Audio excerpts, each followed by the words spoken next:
Bago tayo magsimula, ipapromote ko lang ang Mystic Queen PH online shop.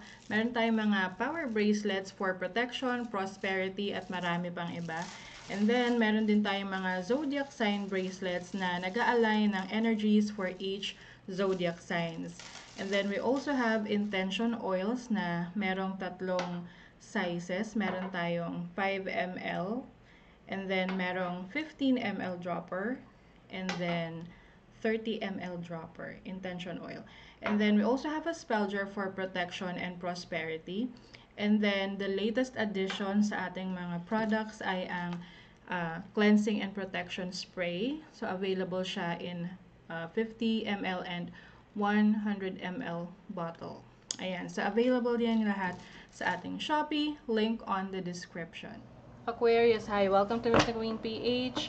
At ito ang inyong weekly reading for October 16 to 22, 2023. General reading lang to. Just take what resonates. Watch your Sun, Moon, Rising, and Venus para sa iba pang mensahe. Just a reminder, gamitin nyo lang yung reading na to bilang gabay. And ito ang bracelet for Aquarius. So if you are interested in that, available to sa aking Shopee. Link on the description. Okay, so let's see Aquarius. Ano yung energy ninyo for this week? Ano yung energy ng mga Aquarius? Two of Cups. This is partnership, harmony, and peace. Maaring iba sa inyo makikipag-ayos sa isang partner, romantic partner, platonic, pwede rin tong sa relationship or sa partnership, business partnership. Let's see naman ang inyong challenge. Ano yung challenge? Eight of Wands. Possible na magkaroon kayo ng challenge sa inyong mga plano if you are planning to travel. Okay? Pwedeng magkaroon ng delay or hindi mo na matuloy. Let's see naman the opportunities. You have Three of Swords.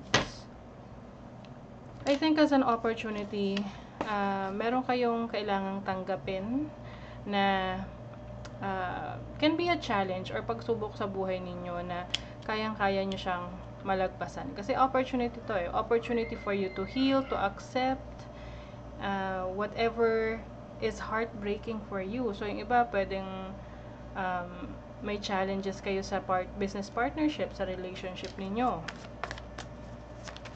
Ano yung blessing? The blessing is the King of Cups. So, this is being empathic. Oo.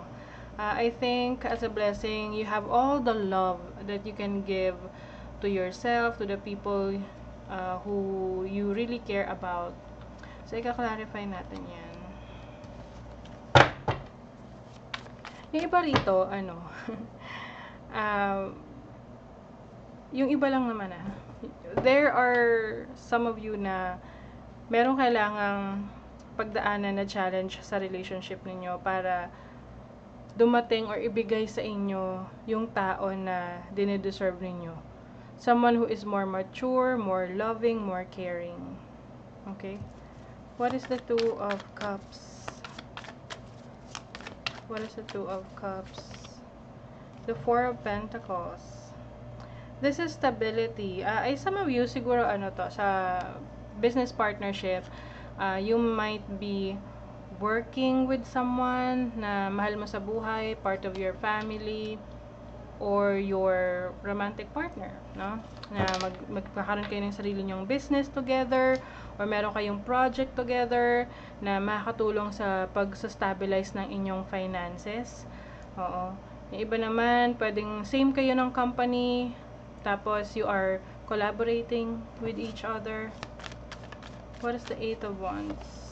The Three of Pentacles. Okay.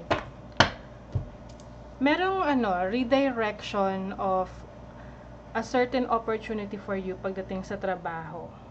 So, yung iba sa inyo, if you feel na parang may nagsara na opportunity sa inyo, sa career ninyo, sa trabaho ninyo, it only means na merong mas mabuti or mas magandang opportunity na parating para sa inyo.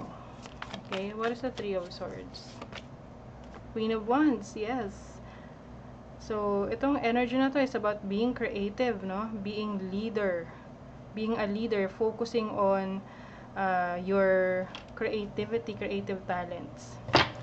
Alam niyo yung mga meron kasing mga, yung iba, nawawalan sila ng trabaho dahil yun yung paraan ng universe na umalis sila sa kanilang comfort zone para mas lalo nilang ma-discover yung kanilang mga sarili. So, example, merong nawala ng work sa company, at dahil doon, marami siyang naisip na ibang paraan para kumita ng pera. And yun yung nag-lead sa kanya sa isang magandang idea para it's either mag-invest, i-discover yung kanyang creative talents and skills, maging self-employed, or magnegosyo.